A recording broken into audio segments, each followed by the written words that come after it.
नमस्कार, ज्ञान विविधि चैनल में मैं मंजू शर्मा आपका फिर से स्वागत करती हूँ, अभिनंदन करती हूँ। आज हम कक्षा 6 का जो हमारा जो प्रकरण है पृथ्वी की जो प्रमुख परिमंडल है उसके बारे में हम अध्ययन करेंगे। तो पृथ्वी के परिमंडल के बारे में यदि हम चर्चा करें तो सबसे पहले तो हम ये समझते हैं कि जैसे पृथ्वी का जैसे हमारी जो आकार की ये पृथ्वी क्या है, एक गोला आकार में है। तो यहाँ से यदि हम देखें तो 29% यानी 29% तो क्या है, हमारा जो भूमंडल भाग है, हम इसको स्थल भाग कह सकते हैं। और 71% यानी 71% है, यहाँ पर क्या है, हम कह सकते हैं जल है। यानी इस प्रकार यानी हमारी जो पृथ्वी हम देखते हैं कि सबसे ज्यादा यहाँ पर क्या विद्यमान है, जल विद्यमान है। और यानी सबसे ज्यादा, इसलिए पृथ्वी को क्या कहा जाता है, नीला ग्रह भी कहा जाता है। और भूमंडल है जिसपे हमारे यहाँ जो रहते हैं, हमारे जो सारे के सारे जो महाद्वीप हैं, जो देश हैं, वो किस जो इस पे स्थित है, भूमंडल पर स्थित है। यदि हम पृथ्वी के परिमंडल की बात करें तो पृथ्वी क्या है, जो पृथ्वी के जो हम कह सकते हैं कि सतह एक ऐसी है जिस पर जो पर्यावरण के जो तीनों जो परिमंडल वो क्या करते हैं, वहां यहाँ पर तत्व मौजूद हैं इसके, और जो एक दूसरे को क्या करते हैं, प्रभावित करते रहते हैं। जैसे पृथ्वी का ठोस भाग है, तो पृथ्वी का जो ठोस भाग है जिस पर हम रहते हैं वो कौन सा हो गया, हमारा भूमंडल। पृथ्वी और जो गैसों का आवरण है, यानी गैस है कि जो गैसों की जो परत है हमारी पृथ्वी के चारों ओर है, हमारी पृथ्वी के चारों ओर है, वो कौन सा हो गया, हमारा वायुमंडल। और जो जलाशयों से बना है या जहां जो जल विद्यमान है उसको हम क्या कह सकते हैं, जलमंडल।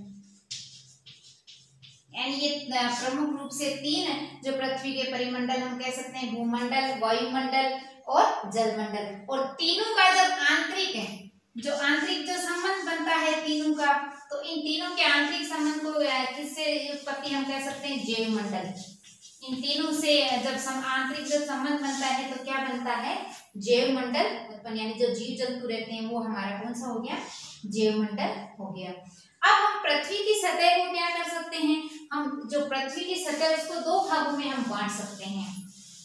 कौन से दो भाग हैं, पहला भाग यदि हम बात करें पृथ्वी की सतह का, तो पहला जो पृथ्वी की सतह वाला भाग, पृथ्वी सतह वाला भाग, हम इसको महाद्वीपों में बांट सकते हैं या महाद्वीपों को नाम दे सकते हैं, उसके महाद्वीपों के नाम से जानते हैं। दूसरा है जलाशयों वाला, जो बड़े बड़े जलाशयों की यदि हम बात करें तो बड़े जलाशयों वाला यदि वो है सतह है तो उसको हम किसमें कर सकते हैं, महासागरों में। जो बड़े बड़े जो महासागर हैं उनके नाम से हम जान सकते हैं, उनके नाम से हम जान सकते हैं। तो इसमें हम जो है महाद्वीप है, महासागर है, इस जो प्रकरण है, जो इस अध्याय में इसका हम विस्तार से हम वर्णन करेंगे। तो सबसे पहले यदि हम जो है पृथ्वी की सतह वाले महाद्वीपों की यदि हम बात करते हैं तो सबसे पहले हम बात करते हैं महाद्वीपों के बारे में। महाद्वीप देखते हैं,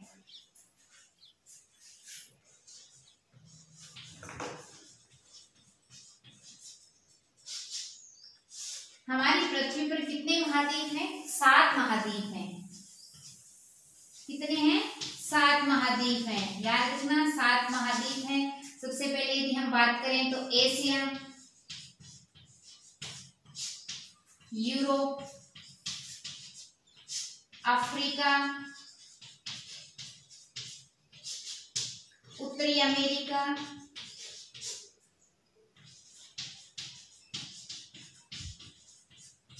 दक्षिणी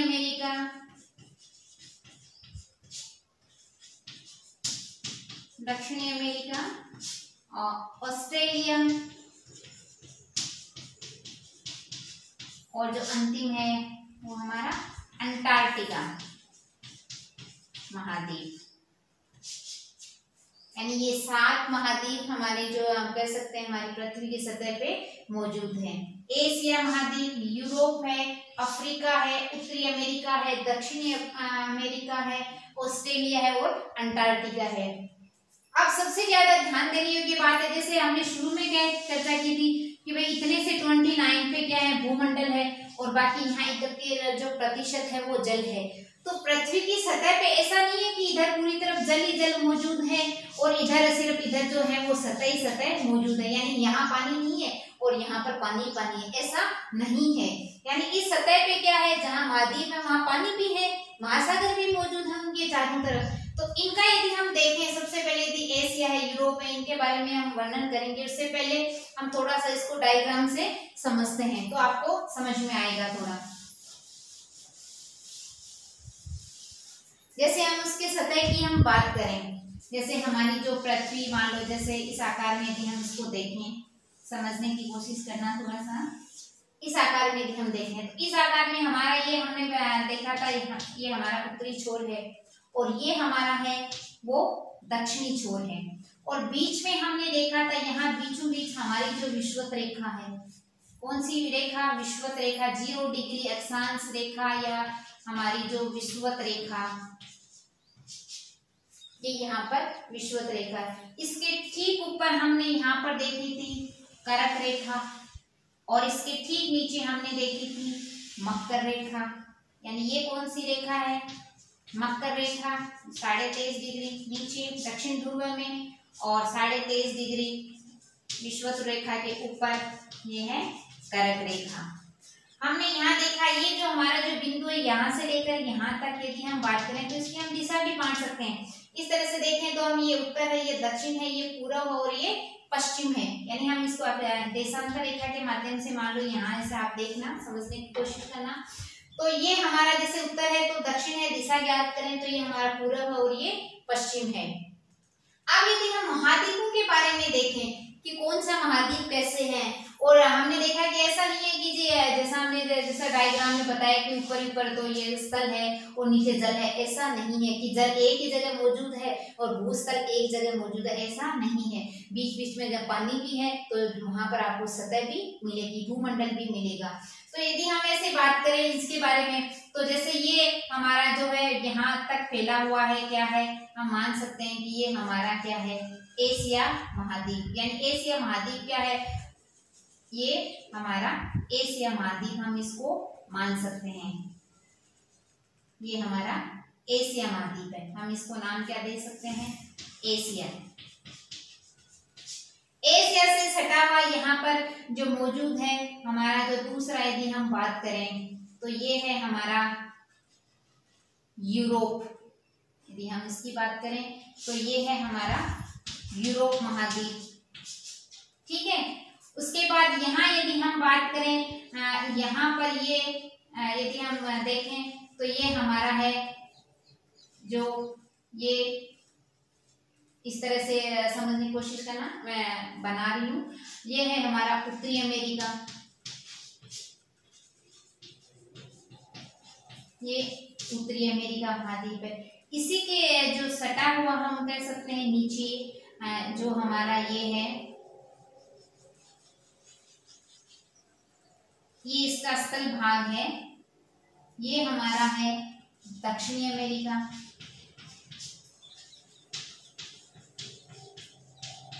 और यहाँ पर जो हमारा जो हम कह सकते हैं ये हमारा जो है ऑस्ट्रेलिया महाद्वीप, ये हमारा ऑस्ट्रेलिया महाद्वीप। और यहीं से हम कह सकते हैं यहाँ से ये जो है ये हमारा अफ्रीका महाद्वीप, ये अफ्रीका है। और यहाँ से हम देख सकते हैं ये जो हमारा भाग है नीचे जो दक्षिण ध्रुव में वो है हमारा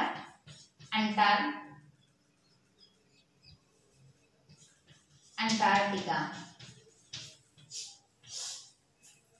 ये सारे के सारे महाद्वीप यदि हम देखें जैसे एशिया महाद्वीप, उसके बाद ये यूरोप, ये यहाँ पर उत्तरी अमेरिका, ये यहाँ पर दक्षिणी अमेरिका, ये यहाँ का हमारा जो अफ्रीका महाद्वीप है, और यहाँ पर ऑस्ट्रेलिया, और ये अंटार्कटिका महाद्वीप है। अब हम इस हिसाब से देखें तो ये हमारे जो हम देख सकते हैं हमारे जो मानचित्र में इस तरह से आपको जो महाद्वीप मिलेंगे। तो यानी ये जो एशिया महाद्वीप है, तो यदि हम इसकी स्थिति देखें, इनका विस्तार से हम आगे वर्णन करेंगे। तो एशिया महाद्वीप आपको देखेंगे, एशिया महाद्वीप से कर्क रेखा होकर गुजर रही है, और ये सबसे बड़ा महाद्वीप हमें नजर आ रहा है। उसके बाद है अफ्रीका है, उसके बाद उत्तरी अमेरिका है, इसके बाद दक्षिणी अमेरिका, उसके बाद यूरोप, और इसके बाद अंटार्कटिका भी आता है, और सबसे छोटा महाद्वीप में ऑस्ट्रेलिया आता है। तो अब हम देखते हैं इनके बीच में जो जगह हमें जो नजर आती है, आपको जैसे ये खाली जगह नजर आई, यहाँ पर ये जो खाली जगह जो नजर आई, ये सारा का सारा क्या है, ये सारे के सारे महासागर हैं, या जल हम कह सकते हैं। ये सारे के सारे यहाँ पर क्या है, ये चारों तरफ ये जल मौजूद हैं इनके। मानो जैसे इधर यहाँ हम इनके बारे में, महासागरों के बारे में भी चर्चा करेंगे। जैसे यहाँ हमारे जो प्रशांत महासागर है, यहाँ एशिया महाद्वीप में आएंगे हमारे, जैसे यहाँ एशिया महाद्वीप में हमारा यहाँ भारत है, तो भारत के नीचे आपको हिंद महासागर भी मिलेगा, यहाँ पर आपको आर्कटिक महासागर मिलेगा। तो ये सारे के सारे यहाँ पर जो चारों तरफ ध्यान देना, ये जो जल मौजूद है वो चारों तरफ किस तरह से ये स्थल जल में फैला, यानी जल की मात्रा हमें ज्यादा मिलेगी, यानी चारों तरफ क्या है, जल है। यानी महाद्वीप देखें तो हम यहाँ से यहाँ और यहाँ ये 7 महाद्वीप हैं, तो ये 7 महाद्वीपों वाली जगह क्या है, स्थल भाग है। बाकी पूरे क्षेत्र में हमें क्या देखने को मिल रहा है कि ये चारों तरफ क्या है, जल है। यहाँ पर क्या मौजूद है, जल मौजूद है, हमने देखा चारों तरफ मौजूद है। तो सबसे जो ध्यान देने योग्य कि देखो सबसे बड़ा नजर कौन सा आ रहा है, एशिया महाद्वीप नजर आ रहा है। तो इसके ऊपर से कौन सी रेखा होकर गुजरती है, कर्क रेखा होकर गुजरती है। पहले हम डायग्राम से समझ लें, उसके बाद एक एक हम उसको देखेंगे। जैसे एशिया, सबसे पहले तो बड़ी बात बनती है कि ये जो है सबसे बड़ा महाद्वीप है, उसके बाद इससे कर्क रेखा होकर गुजरती है। और ये देखो यहाँ पर कौन से जो गोलार्ध में है, आप देखो इधर ये रहा उत्तर, इधर रहा पूर्व, इधर रहा दक्षिण, इधर रहा पूर्व पश्चिमी। तो ये हमें कौन सी नजर में आता है, यहाँ पर हमारे जो पूर्वी गोलार्ध में नजर आता है। यानी इधर पूर्व की तरफ ये यहाँ तक ऐसे ऐसे फैला हुआ है, पूर्व की तरफ कितना बड़ा है, क्योंकि ये सबसे बड़ा महाद्वीप है, तो ये पूर्व की तरफ ज्यादा है, तो ये हम कह सकते हैं ये पूर्वी गोलार्ध में स्थित है। यदि हम ऑस्ट्रेलिया की बात करें तो विषुवत रेखा से ठीक नीचे है, तो ये दक्षिण गोलार्ध में है। अंटार्कटिका की बात करें तो ये दक्षिण गोलार्ध में है। इसकी जो हम दक्षिणी अमेरिका की यदि हम बात करें तो दक्षिणी अमेरिका हम देखते हैं इधर आपको दक्षिण गोलार्ध में ही नजर आएगी। उत्तरी अमेरिका की बात करें तो यहाँ तक उत्तरी अमेरिका यहाँ तक है, तो उत्तर की तरफ भी है और इधर ये पश्चिम की तरफ भी है। तो ये उत्तरी और पश्चिमी जो हम कह सकते हैं गोलार्ध में स्थित है। अब एक बात ध्यान देना आप यहाँ पर कि ये हमें जो हम देखते हैं यहाँ पर ये स्थल भाग से जुड़ा हुआ उत्तरी अमेरिका और दक्षिणी अमेरिका, यानी संकरा रास्ता है। यहाँ छोटा रास्ता आपको नजर आएगा और यहाँ छोटा रास्ता जो नजर आता है और यहाँ से फिर दक्षिणी अमेरिका शुरू हो जाता है। इधर से हम संकरा रास्ते से ऊपर की ओर चलते हैं तो उत्तरी अमेरिका जाता है। और ये संकरा रास्ता भूमि का सतह है, यानी स्थल यानी जमीन से जमीनी सतह, यानी इनके बीच में पानी नहीं है। संकरा रास्ता वो जमीन का ही बना हुआ है और ये संकरा रास्ता 2 भागों में इसको बांट देता है, एक आपका उत्तरी अमेरिका और दूसरा आपका दक्षिणी अमेरिका। तो इसको क्या कहा जाता है, इसको स्थल संधि कहा जाता है। और इस स्थल संधि को क्या नाम दिया गया है, उत्तरी अमेरिका और दक्षिणी अमेरिका के बीच जो संधि है वो है पनामा। ध्यान देना, पनामा स्थल संधि जो क्या करती है, इन दोनों महाद्वीपों को एक दूसरे से जोड़ती है। यानी ये संधि संकरा रास्ता बना स्थल के रूप में ये क्या करती है, ये दोनों को जोड़ती है। जैसे हमने जब चर्चा कर रहे थे भारत का भौतिक स्वरूप में, तो हमने एशिया महाद्वीप में हमने देखा था हमारे भारत के नीचे यहाँ श्रीलंका थी। श्रीलंका के बीच, हमारे भारत और श्रीलंका के बीच एक जल संधि हुई थी जिसको क्या नाम दिया गया है, पाक संधि। वो जल संधि है जिससे क्या कहते हैं, वो महासागरों का जो पानी है वो एक दूसरे से जो जुड़ता है। तो इसी प्रकार ये स्थल है, जो भूमि का जो सतह है वो संकरा मार्ग है जो उत्तरी अमेरिका और दक्षिणी अमेरिका को एक दूसरे से जोड़ता है। तो इन दोनों के बीच में कौन सी संधि है, पनामा स्थल संधि। कई बार प्रश्न पूछते हैं आपसे, तो इसको ध्यान से देखना, ये है कौन सी आपकी पनामा स्थल संधि, इसके बारे में हम देख सकते हैं। तो इसको नाम क्या दिया गया है, पनामा स्थल संधि। एक बात इधर यहाँ पर ध्यान देना है कि ये जो यूरोप का जो है, यूरोप हमने देखा था यहाँ पर, तो यूरोप और एशिया के बीच में क्या है, यहाँ पर आपको एक जो पर्वत मिलेगा, उस पर्वत का नाम है यूराल पर्वत। वो पर्वत है यूराल पर्वत, यहाँ पर आपको मिलेगा। तो ये यूराल पर्वत ही क्या करता है, एशिया और जो यूरोप है उन दोनों के बीच में आता है। इन दोनों को अलग करने में किसका जो हाथ हम कह सकते हैं, किसका जो बांटता है, ये यूराल पर्वत जो है यूरोप और एशिया को दो महाद्वीपों में ये बांट देता है। अब यूरोप महाद्वीप की हम बात करें तो इसके चारों तरफ, तीन तरफ से पानी से घिरा हुआ है। ये यहाँ चारों तरफ, तीन तरफ इसके पानी है और इधर आपका ये पर्वत है। और इसके संयुक्त भाग को, दोनों को यदि हम मिलाएं इसको, तो उसका नाम क्या दिया गया है, यूरेशिया। यानी दोनों का संयुक्त नाम दिया गया है यूरेशिया। और इन एशिया और यूरोप को अलग करने वाला जो पर्वत कौन सा है, वो है यूराल पर्वत है।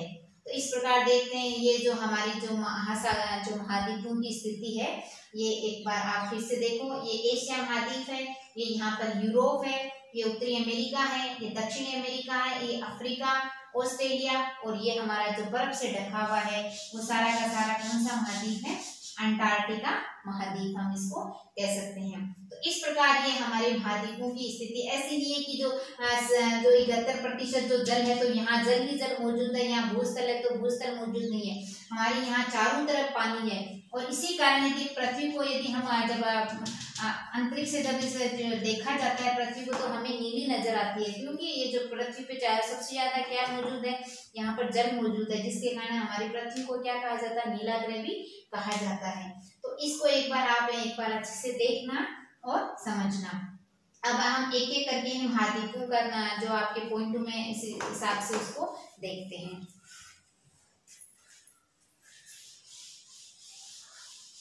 अब यदि हम इसके जो सबसे पहले महाद्वीप है, हम एशिया महाद्वीप है, उसके बारे में यदि हम देखें, सबसे पहले महाद्वीप हमने कौन सा देखा था, एशिया महाद्वीप। तो हमने इस डायग्राम से देखा तो हमें एकदम जो अच्छे से समझ में आ जाता है कि यानी ये विश्व का सबसे बड़ा महाद्वीप है, ये विश्व का सबसे बड़ा महाद्वीप है,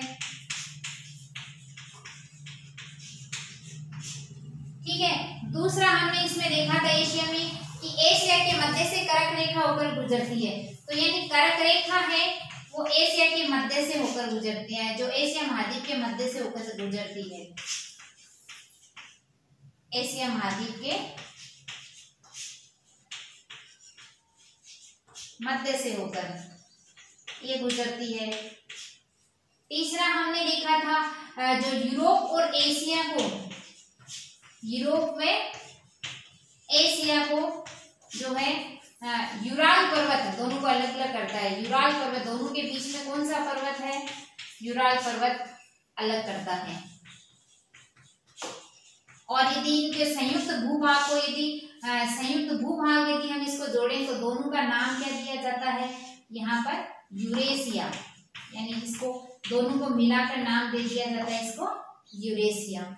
विश्व का जो सबसे जो ऊंचा पर्वत शिखर है, यानी माउंट एवरेस्ट, माउंट एवरेस्ट हम देखते हैं विश्व का सबसे ऊंचा पर्वत, सबसे ऊंचा पर्वत शिखर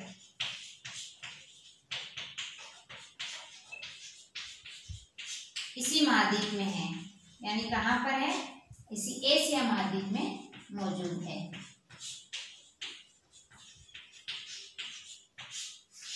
इस प्रकार की स्थिति बनती है, ये विश्व का सबसे बड़ा महाद्वीप है। हमने देखा था जब डायग्राम देख रहे थे हम, तो कर्क रेखा है वो क्या करती है, ये इसके जो मध्य से होकर गुजरती है। यूरोप और एशिया जो जुड़े हुए हैं, लेकिन इनको जो महाद्वीपों को अलग करता है वो यूराल पर्वत इनको अलग करता है। संयुक्त नाम की हम यदि इसकी बात करें तो जो इसको संयुक्त नाम यूरेशिया दिया जाता है। और विश्व का जो सबसे ऊंचा पर्वत शिखर माउंट एवरेस्ट, जिसकी ऊंचाई 8,848 मीटर है, वो कहाँ पर है, एशिया महाद्वीप में मौजूद है। अब हम दूसरे जो महाद्वीप है उसकी यदि हम बात करें, दूसरा हमारा हमने देखा था नजदीक है, पास में हमारा यूरोप महाद्वीप।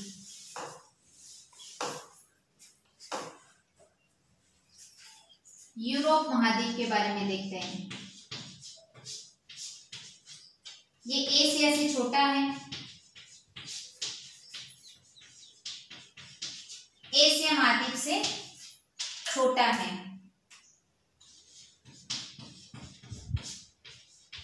दूसरा यदि हम इसके बारे में देखें तो जो यूरोप है उससे आर्कटिक वृत्त होकर गुजरती है। आर्कटिक वृत्त है वो इससे, इस महाद्वीप से गुजरती है। आर्कटिक वृत्त की हम बात करें तो हमने यहाँ पर देखो, यहाँ हमने जो बीच की जो विषुवत रेखा, ये हमने करक रेखा, ये मकर रेखा, उसके बाद नीचे अंटार्कटिका और इधर आर्कटिक आता है। यानी जो आर्कटिक 66.5 डिग्री जो आर्कटिक वृत्त है, विषुवत रेखा, जैसे ये करक है, ये विषुवत है, ये मकर है और ये अंटार्कटिका है। तो यहाँ पर हमने देखा था 66.5 डिग्री, यहाँ आर्कटिक जो रेखा है, यहाँ पर जो हमारा यूरोप जो महाद्वीप है इससे होकर गुजरती है। और अगली हम बात करें तो ये 3 तरफ से पानी से घिरा हुआ है। 3 जो तरफ है ये पानी से घिरा हुआ है। यानी एशिया महाद्वीप से तो ये छोटा हमने देखा था, एशिया महाद्वीप है वो क्या है, ये जो है सबसे बड़ा महाद्वीप है। यूरोप की बात करें तो आर्कटिक वृत्त, एशिया में हमने महाद्वीप में हमने देखा करक रेखा एशिया महाद्वीप के मध्य से होकर गुजरती है, जबकि आर्कटिक वृत्त है ये यूरोप के जो है उनसे होकर गुजरती है। अगली हम जो बात करें ये है हमारा अफ्रीका महाद्वीप। अफ्रीका महाद्वीप के बारे में बात करते हैं। एशिया महाद्वीप के बारे में हमने देखा सबसे बड़ा महाद्वीप है, तो एशिया के बाद दूसरा जो बड़ा महाद्वीप है वो कौन सा है, अफ्रीका। यानी विश्व का दूसरा बड़ा महाद्वीप, दूसरा हम कह सकते हैं दूसरा सबसे बड़ा महाद्वीप, दूसरा सबसे बड़ा महाद्वीप। इसके बाद यदि हम इसकी स्थिति देखें तो अफ्रीका महाद्वीप एक ऐसा महाद्वीप है जिससे तीनों जो रेखाएं हैं जो देखें वो होकर गुजरती है। हमने यहाँ पर देखा था जैसे विषुवत रेखा है, नीचे मकर रेखा है, ये जो हमारी करक रेखा है। तो एशिया जो अफ्रीका महाद्वीप है की स्थिति ऐसी बनती है, इस प्रकार बनती है, यानी इस प्रकार ये अफ्रीका महाद्वीप है। तो यानी ये करक रेखा भी इस महाद्वीप में आती है, ये विषुवत रेखा भी इस महाद्वीप में आती है और जो मकर रेखा है वो भी इस महाद्वीप में आती है। सबसे ज्यादा तो हिस्सा इसका उत्तरी गोलार्ध में, हमें देखो जो नीचे कम है उत्तरी गोलार्ध में इसका जो हिस्सा वो ज्यादा नजर आता है, लेकिन तीनों रेखाएं एक इस महाद्वीप से होकर गुजरती हैं। तो हम कह सकते हैं कि ये महाद्वीप ऐसा है, ये महाद्वीप ऐसा है जिससे तीनों जो रेखाएं हैं वो गुजरती हैं।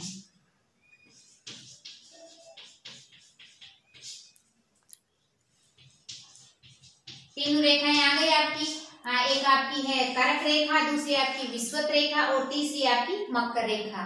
और इस जो अफ्रीका महाद्वीप के लिए हम बात करें तो विश्व का जो सबसे बड़ा मरुस्थल है, विश्व का सबसे बड़ा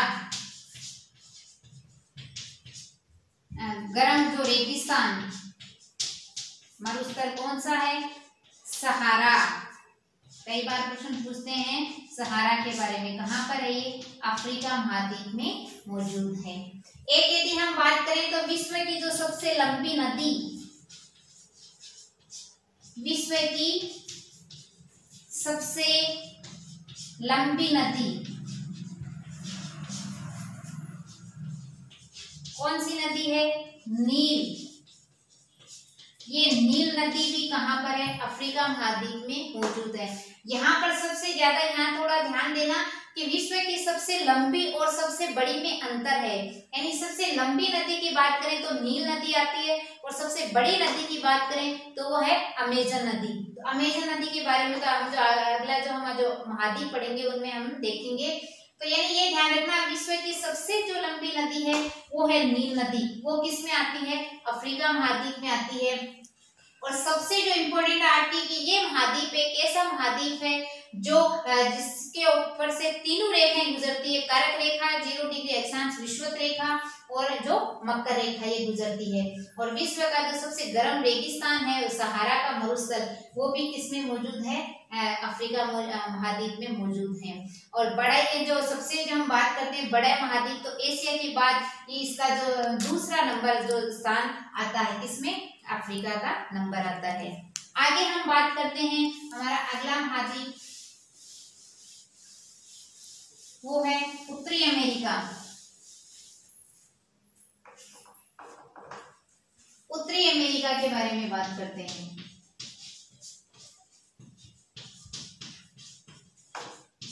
उत्तरी अमेरिका की बात करें तो उत्तरी अमेरिका क्या है, हम देखते हैं ये तीसरा बड़ा, हमने सबसे पहले देखा सबसे बड़ा महाद्वीप एशिया, उसके बाद दूसरा अफ्रीका, अब तीसरा बड़ा महाद्वीप है ये,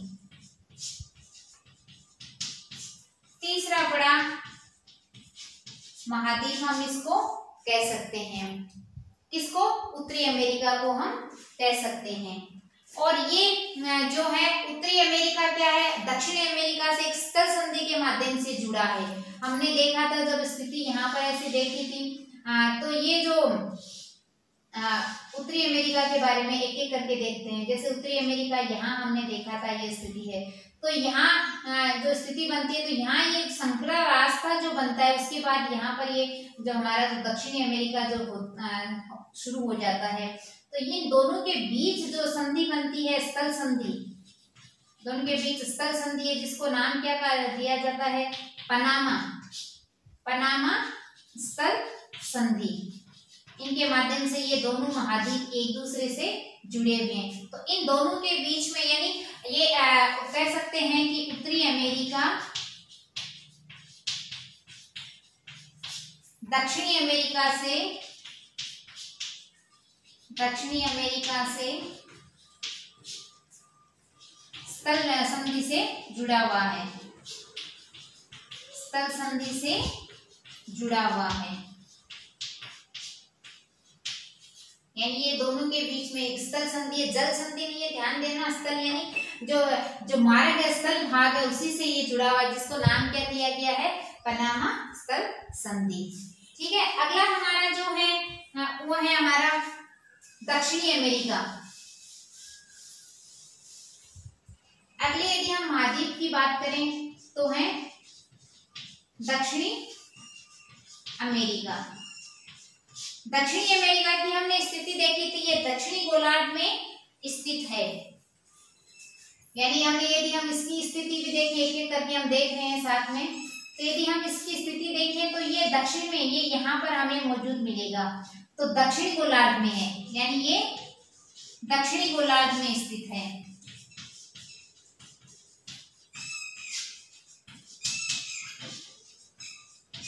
ठीक है, अगली हम बात करें तो विश्व की जो सबसे जो लंबी पर्वत श्रृंखला है, विश्व की सबसे लंबी पर्वत श्रृंखला कौन सी है, एंडीज, ध्यान देना, एंडीज है, वो इस महाद्वीप में मौजूद है। यानी विश्व की जो सबसे लंबी जो पर्वत श्रृंखला है कौन सी, जिसका नाम हम कह सकते हैं एंडीज, वो यहाँ पर मौजूद है। यानी ये उत्तर से लेकर, ये इस महाद्वीप की यदि बात करें तो उत्तर से लेकर दक्षिण तक यदि हम आए तो बहुत लंबी ये जो पर्वत श्रृंखला है ये कहाँ पर मौजूद है, दक्षिणी अमेरिका में मौजूद है। अभी हम जैसे अफ्रीका की जब हम बात कर रहे थे, अफ्रीका महाद्वीप की, तो हमने नील नदी के बारे में चर्चा की थी कि विश्व की जो सबसे जो लंबी नदी है नील नदी, वो कौन से महाद्वीप में थी, जो थी वो थी हमारी अफ्रीका महाद्वीप में। तो यहाँ पर दक्षिणी अमेरिका में क्या है, विश्व की सबसे बड़ी नदी, यहाँ पर विश्व की सबसे बड़ी नदी, यहाँ पर बड़ी नदी की बात करें तो विश्व की सबसे जो बड़ी नदी हम कह सकते हैं अमेजन। ध्यान देना, अब जो नील नदी के बारे में देखा था वो विश्व की सबसे लंबी नदी, और जो सबसे बड़ी नदी है वो अमेजन नदी है। प्रश्न कंफ्यूजन मत होना इसमें, लंबी और बड़ी दोनों अलग अलग हैं। तो बड़ी नदी है वो है अमेजन नदी, जो दक्षिणी अमेरिका में है, और जो विश्व की जो सबसे लंबी नदी है वो है हमारी नील नदी, जो अफ्रीका महाद्वीप में मौजूद है।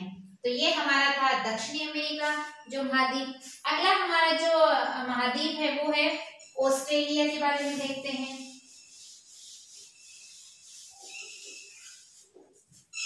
ऑस्ट्रेलिया महाद्वीप के बारे में देखते हैं।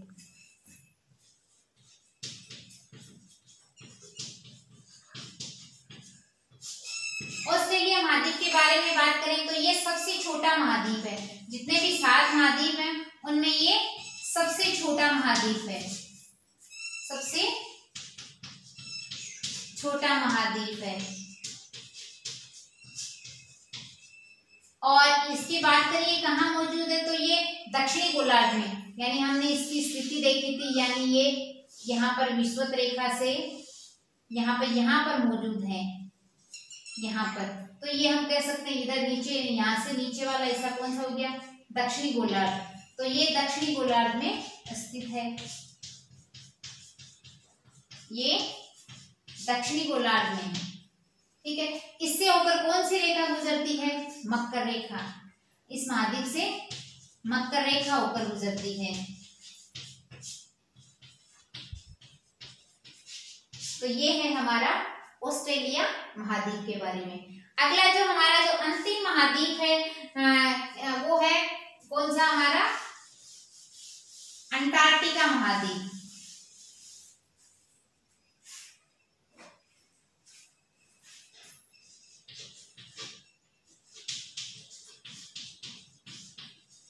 इसके बारे में देखते हैं। ये ज्यादा छोटा महाद्वीप नहीं है, हमने देखा था ऑस्ट्रेलिया क्या है, वो सबसे जो छोटा महाद्वीप है। यानी ये महाद्वीप हमें इसलिए इसकी स्थिति देखें तो ये महाद्वीप छोटा तो नहीं है, यानी ये जो दक्षिणी ध्रुव में बना हुआ है, यहाँ पर आपको जो दक्षिणी ध्रुव है यहाँ पर मिलेगा आपको अंटार्कटिका, यानी ये अंटार्कटिका महाद्वीप। ज्यादा ये छोटा महाद्वीप नहीं है, लेकिन ये कह सकते हैं कि इस महाद्वीप के बारे में ये दक्षिणी गोलार्ध में स्थित है। यानी पूरा का पूरा हम देखते हैं पूरा कहाँ पर आता है, ये दक्षिणी गोलार्ध में आता है। सबसे पहले तो स्थिति ये बनती है कि दक्षिणी गोलार्ध में स्थित है। और ये जो दक्षिणी ध्रुव है, हमने देखा ये कौन सा ध्रुव है, यहाँ पर जो दक्षिणी ध्रुव है, तो दक्षिणी ध्रुव क्या है, इसके मध्य मौजूद है। किसके मध्य, ये अंटार्कटिका महाद्वीप दक्षिण ध्रुव है। इस अंटार्कटिका महाद्वीप के मध्य में हम कह सकते हैं यहीं पर क्या हो, एकदम ध्रुवों के एकदम नजदीक आ गई। अब एकदम ध्रुवों के नजदीक हमने स्थिति देखी थी, जो हम ऊपर की तरफ जाते हैं या नीचे की तरफ आते हैं, जब हम ध्रुवों के पास पहुंचते हैं, यानी जैसे ये उत्तरी ध्रुव है, तो जैसे ही हम ध्रुवों के पास पहुंचते हैं वहां पर क्या होता है, तापमान कम होता जाता है। तो यहाँ पर हमेशा क्या रहती है, यहाँ पर क्या होती है, बर्फ जमी रहती है। तो इस यहाँ पर क्या होता है, यहाँ पर हमेशा बर्फ की मोटी जो परत होती है वो जमी मिलती है हमें, बर्फ की मोटी परत जमी रहती है।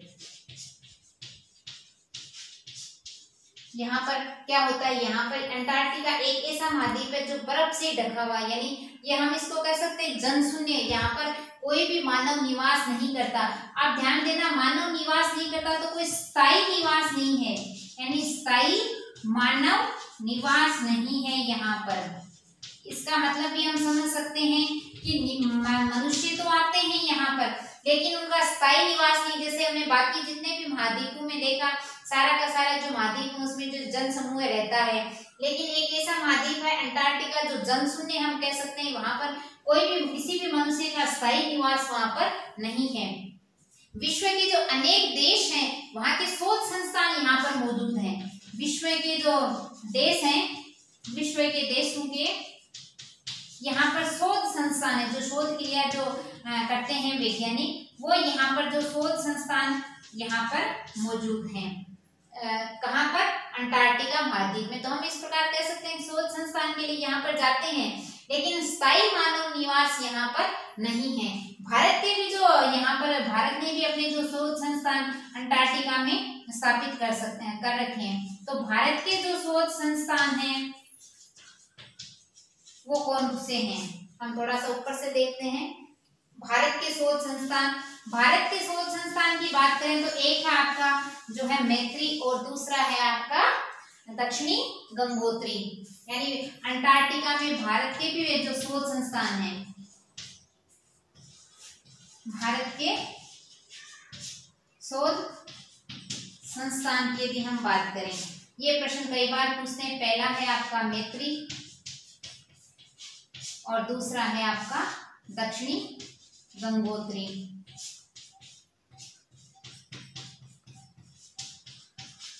ये अंटार्कटिका महाद्वीप में, यानी हम इसको जनशून्य कह सकते हैं। लेकिन क्यों? क्योंकि यहाँ पर स्थायी मानव निवास नहीं है, इसलिए ये हम इसको जनशून्य भी कहते हैं, क्योंकि ये हमेशा बर्फ की मोटी परतों से ये ढका रहता है। इस प्रकार आज हमने जो विश्व के जो 7 महाद्वीप हैं उनके बारे में हमने आज यहाँ थोड़ा विस्तार से देखा। तो इनको आप जो डायग्राम सबसे पहले हमने देखा उससे आप इसको समझने की कोशिश करना और इनको याद करना। और कल हम जो है हमारे जो प्रमुख महासागर हैं, जैसे परिमंडल में हमारा वायुमंडल भी आता है, जलमंडल भी आता है, तो यानी सबसे पहले हमने जो भूमंडल है उसके बारे में हमने आज देखा। कल हम जो जलमंडल है उसके बारे में देखेंगे, जिसमें हमारे जो महासागर है, विश्व के जो प्रमुख महासागर है उसके बारे में हम अध्ययन करेंगे। तो इसको देखना और याद करना। तो आज के लिए इतना ही। नमस्कार।